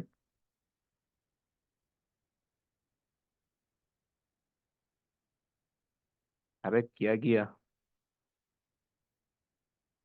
कुछ बोलेगा भी? सर रेंज अप और अप। तो you are saying strange up और अप, ओके। अब्दुल्ला आपने क्या सही किया? अब्दुल्ला जल्दी, अप डाउन कर लिया, ओके चलो मान लिया। चलो सारे सारों के करते हैं। अब्दुल्ला ने बोला अप डाउन, अप डाउन, सही है। सो अप का मतलब है वन, 2/3 का चार्ज आया, सही है। प्लस एक और अप है, 2/3 का चार्ज आया, प्लस एक डाउन है, तो -1/3 का आया, सही है। तो 2/3 प्लस 2/3 4/3 -1/3 3/3 3/3 इज 1, सही है। सो 1/1 का चार्ज आ गया, सही है। तो ये तो सही किया, ये भी सही किया, ये भी सही किया। कासिम ये ने किया है 2/3 एक्सचेंज होता है, सही है। एक्सचेंज, अच्छा एक्सचेंज 1/3 होता है, -1/3 होता है, और +2/3, सही है, +2/3, सही है, इज इक्वल टू, इससे भी 1 बन जाएगा, सही है। सो अब तुम लोग ने चूज तो कर लिया, सही है। तुम लोग में से किसी, कोई भी बच्चा ऐसा नहीं था कि जिसने बोला कि भाई 2 कॉर्क्स होंगे, सबने बताया कि 3 कॉर्क्स हैं, राइट। और तुम में से कुछ ने जो है ना फर्स्ट जनरेशन, मैंने तुम लोग को बोला फर्स्ट जनरेशन पिक करना, सेकंड जनरेशन से नहीं होगा ये, सही है। सेकंड, ये अप डाउन, ये स्ट्रेंज अप अप करोगे तो वो जो पार्टिकल बनेगा जिसपे +1 का चार्ज होगा वो प्रोटॉन नहीं कहलाएगा, वो कोई और सा पार्टिकल कहलाएगा। ऑल दो your selection of quark related to charge is correct, but this is not referring to a proton, कोई और पार्टिकल हो सकते हैं, समझ रहे हो भाई? कासिम समझ रहे हो? जी सर। सही हो गया। अच्छा बच्चों, यहाँ तक तुम लोग को कहानी समझ में आई है? Yes, have you guys understand कि क्या चल क्या रहा है इसमें? जरा बोलना प्लीज, थोड़ा सा रिस्पॉन्स दो यार। Yes, sir. Okay, yes sir. So, perfect, matlab protons are made from first generation quarks. Yes. Actually, Okay. proton and neutrons both are made up of first generation quarks, right? And there are particles जो कि second generation से या first generation second generation मिला के बनते हैं या third generation से बनते हैं, but we don't need to memorise के कौन सा किस जनरेशन से बन रहा है, राइट? तो हाँ, हमें इतना पता होना चाहिए प्रोटॉन न्यूट्रॉन किससे बन रहे हैं, दैट इज नेसेसरी। वो पूछेगा तुमसे, तुम्हें बताना होगा। सही हो गया? तो प्रोटॉन मैंने तुम्हें बता दिया कि proton are always form from up up down. सही है। सो प्रोटॉन की कॉर्ड कॉम्पोजिशन क्या हो गई? इसको वो कॉर्ड कॉम्पोजिशन भी कहता है या फ्लेवर भी कहता है। सही है। तो ये दो वर्ड इस्तेमाल करेगा। सही है। वो बोलेगा कि right the quark composition of proton, या राइट द कॉर्ड कॉम्पोजिशन, ये sorry, right the flavour of proton. सही है, वैसे ऐसे बोल देगा। सो प्रोटॉन किससे बना? प्रोटॉन की कॉर्ड कॉम्पोजिशन हो गई अप अप डाउन, राइट? बच्चों तुम लोग न्यूट्रॉन की गैस कर सकते हो। न्यूट्रॉन का चार्ज मुझे जीरो करना है, फर्स्ट जनरेशन है न्यूट्रॉन भी। सही है। तो मैं अप डाउन में से कोई सेलेक्ट करना है, जरा सेलेक्ट करके मुझे बताओ कि न्यूट्रॉन तुम लोग के पास बन रहा है। एनीबडी, कोई मुझे बता सकता है? Sir up sir down down. अरे ये तो भाई हैवी आ गया, heavy heavy. Okay, anybody else? Same Up, thing. down, down. Up down down. Rabia same? Yes. Abdullah bro क्या बोलते हो आप? गैरत कह रहे हैं सारे?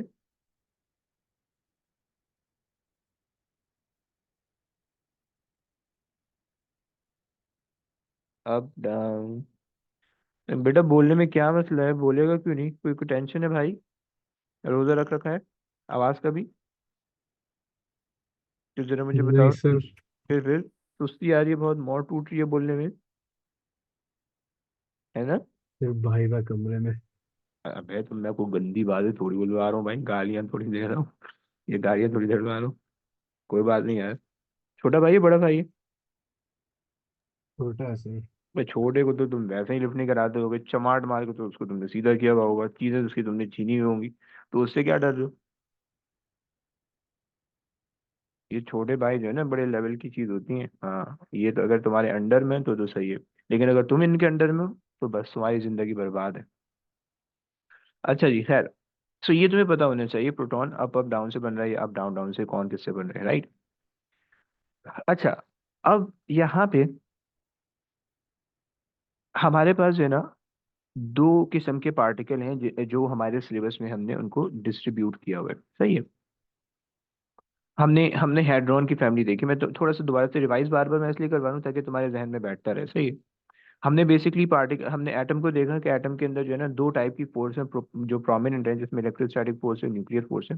इलेक्ट्रोस्टैटिक फोर्स ऑफ रिपल्जन जो है वो प्रोटॉन प्रोटॉन के बीच में थी, इनसाइड द न्यूक्लियस थी, स्ट्रॉन्ग फोर्स थी, और वो न्यूक्लियस को ब्रेक करवा रही थी। और जो अट्रैक्शन थी वो between the proton nucleus and electron थी, जो कि एटम को होल्ड करके रखती थी, और वीक फोर्स थी, राइट? और न्यूक्लियर फोर्स जो थी वो हमारे पास स्ट्रॉन्ग फोर्स थी बिटवीन प्रोटॉन एंड न्यूट्रॉन थी, और जो है ना वो अट्रैक्टिव थी, इलेक्ट्रोस्टैटिक फोर्स ऑफ रिपल्जन को ओवरकम कर रही थी, और न्यूक्लियस को होल्ड करके रख रही थी, राइट? और वीक फोर्स जो है वो हमारे पास पार्टिकल का डिके करवाने के लिए आ रही है। सही, वो भी आगे आएगा। सही। फिर उसके बाद हमने कहा कि जो पार्टिकल्स होंगे, जो फर्मियॉन्स होंगे, वो दो लिस्ट के अंदर, दो कैटेगरीज के अंदर हमने डिवाइड कर दी। एक हमारे पास होंगे लेप्टॉन्स, एक हमारे पास होंगे हेड्रॉन्स। लेप्टॉन्स को हमने कहा कि दे आर वेरी फंडामेंटल, तो फंडामेंटल हैं, और इसी तरह से फंडामेंटल के अंदर हमारे पास क्वार्क्स भी आते हैं। So quarks and leptons they both are, quarks and electrons और leptons they both are fundamentals, right? तो हमने कहा कि भाई ये फंडामेंटल्स हैं। सही है। फंडामेंटल के अंदर फिर हमने उनकी लिस्ट देख ली। सही है। कि क्वार्क्स हैं और लेप्टॉन्स हैं, ये दो अलग अलग फंडामेंटल्स की फैमिली है। सही है। और हमने इन फैमिली के अंदर देखा कि जो इलेक्ट्रॉन्स थे, जो मियॉन्स थे, जो टाउ थे, और उनके कुछ न्यूट्रिनोस थे। सही है। इनके बारे, ये कहाँ से आएंगे, क्यों आएंगे, इनके बारे में मैं डिटेल बताऊंगा, टेंशन नहीं लेना, अभी सिर्फ याद रखना है कि होते हैं। तो ये फिर उसके बाद हमने कहा कि quarks quarks basically partial charges होते हैं। सही है। पार्शियल चार्जेस होते हैं। सही है। जिनसे जो है नॉन फंडामेंटल, जो आपस में मिलते हैं तो नॉन फंडामेंटल पार्टिकल बनते हैं। जिस तरह से प्रोटॉन न्यूट्रॉन आपस में मिलते हैं तो एक एटम बनता है या न्यूक्लियस बनता है, तो उसी तरह से ये पार्शियल चार्जेस होते हैं, ये मिलते हैं तो आपके पास एक आप कह लो कि नॉन फंडामेंटल पार्टिकल बनता है। फिर उसके बाद हमने कहा कि भाई हमारे पास जो प्रोटॉन है, जो न्यूट्रॉन है, हमने उनकी क्वार्क कॉम्पोजिशन देखी। सही है। अब देखो, जो क्वार्क्स होंगे वो दो क्वार्क से भी कोई मिलके बन सकता है, तीन से भी मिलकर बन सकता है, चार से भी मिलके बन सकता है, पांच से भी मिलके बन सकता है, and so on, right? But अभी हमारे सिलेबस में सिर्फ दो ऐसी फैमिलीज हैं, यानी हेड्रॉन्स जो है वो फर्दर हम उसको डिस्ट्रीब्यूट करते हैं दो फैमिली के अंदर। एक हमारे पास होती है मीजॉन, सही है, और एक हमारे पास होती है बैरियॉन्स। सही है। तो ये हेड्रॉन्स जो है ना फर्दर इन दो फैमिलीज के अंदर डिस्ट्रीब्यूट होता है, और भी फर्दर और भी होती हैं, लेकिन हमने भी इन ये दोनों देखने हैं सिलेबस के अंदर। सही है। अच्छा, जो बैरियॉन्स होते हैं वो हमारे पास उनकी जो कॉम्पोजिशन होती है, ऑब्वियसली बात है, मीजॉन्स और बेरियॉन्स दोनों हेड्रॉन के अंदर है, और हेड्रॉन तुम्हें पता है नॉन फंडामेंटल है, और नॉन फंडामेंटल क्यों होता है? क्योंकि वो कॉर्ड से बनता है और जो है वो under the influence of strong force होता है, राइट। अच्छा, बेरियॉन्स के अंदर ये मतलब बेरियॉन्स जो भी होंगे उनके अंदर ये कहानी है कि वो या तो all made up of 3 quarks और एंटी क्वार्क्स, और 3 एंटी क्वार्क्स। सही। एंटी क्वार्क्स क्या है? ये इसकी टेंशन नहीं लेना, ये आगे जाके आएंगे, बताऊंगा मैं। सही।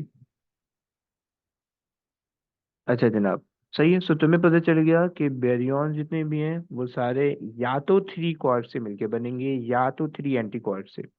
एट अ टाइम या तो क्वार्क होगा या एंटी क्वार्क होगा, दोनों एक साथ नहीं होंगे। सही। तो 3 क्वार्क होनी चाहिए पहली। दूसरी चीज कि आपके पास एट अ टाइम 3 क्वार्क होंगे, 3 एंटी क्वार्क होंगे, राइट। अच्छा जी, उसके लिए ये जरूरी नहीं है कि वो हमारे पास फर्स्ट जनरेशन क्वार्क्स हो, सेकंड जनरेशन क्वार्क हो, थर्ड हो, कोई भी हो सकते हैं, राइट। मैं तुम्हें उसकी कुछ लिस्ट भी शो कर देता हूँ ताकि तुम्हें ना वो भी हो जाए, तसल्ली भी हो जाए। सही। अम, ये देखना प्लीज। सही है। अभी हमारे पास जो है ना कुछ क्वार्क्स हैं, कुछ बेसिकली बेरियॉन्स हैं। देखो, पहला प्रोटॉन है। सही है। उसके बाद एंटी प्रोटॉन है, न्यूट्रॉन है। सही है। एंटी पार्टिकल को भी इग्नोर करना, मैं बताऊंगा कि क्यों है, क्या है, कहाँ से आ रहे हैं। सही है। सो प्रोटॉन है, एंटी प्रोटॉन है, न्यूट्रॉन है, लैम्डा है, डेल्टा है, ओमेगा है। सही है। तुम इनकी कॉर कॉम्पोजिशन देख सकते हो कि अप अप डाउन है। सही है। प्लस का चार्ज आ रहा है। सही, स्पिन तुम इग्नोर कर सकते हो फिलहाल। सही है। तो anti proton anti up anti down है, और -1 का चार्ज आ रहा है। सही है। न्यूट्रॉन पे प्लस का चार्ज आ रहा है, अप डाउन डाउन से बन रहा है। लैम्डा एक पार्टिकल का है, जिसको तुम बच्चों ने कहा कि अप डाउन और स्ट्रेंज। अब्दुल्ला, अब्दुल्ला याद आ रहा है ना? अब आपने जो पार्टिकल का बताया था कि अप डाउन और स्ट्रेंज, उससे +1 का चार्ज तो बन, उससे चार्ज 0 को बन रहा था। ओके। लेकिन ये पता नहीं, अप डाउन और स्ट्रेंज, ये स्ट्रेंज वाला कौन था? ये कासिम ने बताया था मेरे ख्याल से। कासिम ने बताया था शायद। तो इससे जो चार्ज बन रहा है वो 0 को तो बन रहा है, न्यूट्रॉन वाला चार्ज तो बन रहा है, बट ये पार्टिकल अलग बन रहा है, लैम्डा बन रहा है, राइट। इसी तरीके से डेल्टा हमारे पास एक पार्टिकल है, तीनों अप अप अप से मिलके बना है, उस पर 2+ का चार्ज आ रहा है। सही है। ओमेगा है हमारे पास, तीनों इस चेंज से मिलके बना है और ये अलग चार्ज आ रहा है, राइट। और इसी तरह से बहुत सारे इसके होते हैं पार्टिकल। सही है। And you don't need to memorise any of them except proton और न्यूट्रॉन। सही, बाकी जितने भी होंगे वो उसका चार्ज तुम्हें बताएगा। अब वो बोल देगा पेपर के अंदर कि लेट से एक पार्टिकल है डेल्टा, उसका चार्ज है 2+ का। सही है। और वो तुमसे बोल देगा कि भाई तुम उसकी क्वार्क कॉम्पोजिशन बता दो। सही है। तो तुम बता दो क्वार्क कॉम्पोजिशन। सही, अप डाउन में से बता दो। सही, यूजुअली हमारे सिलेबस में अप डाउन ही इस्तेमाल होती है, स्ट्रेंज टॉप बॉटम इस्तेमाल नहीं होती। सही। तो ये हमारे पास बैरियॉन्स हो गए। सही है। मीजॉन्स जो होते हैं ऑन द अदर हैंड, ये एक पार्टिकल और एक एंटी पार्टिकल से मिलके बनते हैं। सही है। Made up of a particle and anti particle, right. ये दो चीज, ये आपके पास मीजॉन्स है। सही है। एंटी पार्टिकल अगेन क्या चीज है, उसकी टेंशन नहीं लेना। सही है। वो मैंने बताना है। सही है। तो खैर, जो आपके पास ये है मीजॉन्स है, वो आपके पास उसके अंदर 2 कॉर्क होंगे, उसके अंदर एक अप कॉर्क होगा, सॉरी, एक जो है वो कॉर्क होगा और एक एंटी कॉर्क होगा, राइट। तो इससे मिलके ये हमारे पास मीजॉन्स बनते हैं। सही है। सो हमने बोला कि हमारे पास जो पार्टिकल थे, जो फर्मियॉन्स थे, उनको हमने डिस्ट्रीब्यूट किया था लेप्टॉन्स और हेड्रॉन्स के अंदर। लेप्टॉन्स हमने कहा था कि फंडामेंटल है क्योंकि वो under the influence of week forces और वो कॉर्क से मिलके नहीं बनते हैं। सही है? यानी they are fundamental and along side with quarks, ये दोनों जो है ना फंडामेंटल होते हैं। और हमने क्वार्ट्स को कहा कि पार्शियल चार्जेस हैं, इलेक्ट्रॉन और इलेक्ट्रॉन के साथ हमने कहा कि इनके पार्टिकल न्यूट्रिनोज इनके साथ इनके निकलेंगे जब रिएक्शन होगा। तो ये फिर हमने क्वार्क्स को समझा कि क्वार्क हमारे पास जो है ना पार्शियल चार्जेस होते हैं जिससे मिलकर जो है ना नॉन फंडामेंटल पार्टिकल बनते हैं। तो ये नॉन फंडामेंटल पार्टिकल को हमने हेड्रॉन्स कहा, और हेड्रॉन्स जो होते हैं वो स्ट्रॉन्ग फोर्स के इन्फ्लुएंस में होते हैं न्यूक्लियस के अंदर। सही है। फिर हमने प्रोटॉन न्यूट्रॉन की वो देख ली, क्या बोलते हैं, क्वार्क कॉम्पोजिशन देख ली। फिर हमने हेड्रॉन को मजीद डिस्ट्रीब्यूट किया मीजॉन और बेरियन के अंदर। सही है।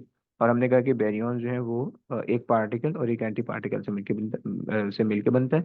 और बेरियन जो है वो सिर्फ 3 पार्टिकल से एट अ टाइम या 3 एंटी पार्टिकल से एट अ टाइम मिलकर बनेगा। जैसे तुम्हें यहाँ पे एक एग्जांपल में उसे शो किया हुआ है कि अगर तुम्हें प्रोटॉन बनाना है तो 3 कॉर्क्स तुम्हें चाहिए, और अगर एंटी प्रोटॉन बनाना है तो तुम्हें 3 एंटी कॉर्क्स चाहिए। सही है। फिर उसके बाद हमने कहा कि एंटी पार्टिकल क्या होते हैं, उसको मैंने अभी नहीं बताया हुआ। सही है। तो अच्छा, अब मुझे ये बताओ कि क्या तुम लोग का दिमाग चल रहा है आगे, आगे कंटिन्यू करें या आज के लिए बस करें? मुझे लग रहा है कि बस करना चाहिए। क्या बोलते हो तुम लोग, मशवरा दो। जी सर, बस। बस कर लेते हैं ना, बस चलो सेट है। बस ये थोड़ी सी चीज़ देख लो, मैंने बस कर लिया भाई, आगे नहीं पढ़ा रहा। ये बेसिकली मीजॉन्स का चार्ट है। सही है। सही हो गया। सो अब मीजॉन्स के अंदर जो है ना तुम्हारे पास कुछ मीजॉन्स हैं, तुम्हें उसमें उनका नाम लिखा हुआ है, पायोन है, केओन है, रो है, सही है, B0 है, ईटा है। सही। तो ये तुम्हारे पास सारे मीजॉन्स हैं। तुम देख पा रहे हो कि इसके अंदर एक वो है, एक कॉर्क है और एक एंटी कॉर्क है। एंटी कॉर्क के ऊपर जो है ना वो एक छोटा सा एरो लगा हुआ है या हेड वो लगा हुआ है, डैश लगा हुआ है। सही। तुम देख पा रहे हो जितने भी मीजॉन्स हैं वो सारे 2 कॉर्क से मिलकर बने, जिसके में से एक कॉर्क जो है वो कॉर्क है और एक एंटी कॉर्क है। राइट। और उनके चार्जेस तुम्हें दिख रहे हैं। सही है। तो पेपर के अंदर तुम्हें उनके मोस्टली चार्जेस दे देगा और तुमसे बोलेगा कि इनके कॉर्क्स बता दो। राइट। तो तुम कोई भी रैंडम कॉर्क बताओगे वो एक्सेप्ट कर लेगा। राइट। तो क्लियर हो गया, यहाँ तक कहानी समझ में आती है? बस वो कोई मसला यहाँ तक, किसी को भी कोई मसला किसी भी किस्म का, एक्सेप्ट एंटी पार्टिकल्स या एंटी क्वार्क्स, कोई मसला? No sir. No, sir. ओके, कासिम अब्दुल्ला तुम लोग भी क्लियर है? नहीं सर, क्लियर है। जी सर। Perfect perfect. ओके। चलो अब यहाँ से आगे इंशाल्लाह हम कल कंटिन्यू करेंगे, एंटी पार्टिकल समझेंगे, फिर मीजॉन्स तुम लोग को आई होप से समझ में आ गए होंगे। मीजॉन्स के अंदर कोई इतनी कहानी नहीं है। सही। और फिर उसके बाद जो है ना इसके कुछ रेडियो एक्टिव रिएक्शन होते हैं या रेडियो एक्टिव डिके जो कि हमारे पास वीक न्यूक्लियर फोर्स से होंगे। तो ये 2 चीज़ें हमारी बाकी हैं, एंटी पार्टिकल हमने समझना है और रेडियो एक्टिव रिएक्शंस को हमने समझना है। सही। और उसके बाद हमारा ये चैप्टर एंड हो जाएगा। सो इंशाल्लाह कल ही क्लास में जो है ये चैप्टर एंड हो जाएगा। सही हो गया। चलिए जनाब, ओके गाइस, टेक केयर, अल्लाह हाफिज़। बस Allah Hafiz, sir. अल्लाह हाफिज़ सर। अल्लाह हाफिज़। अल्लाह हाफिज़। अल्लाह। अल्लाह हाफिज़।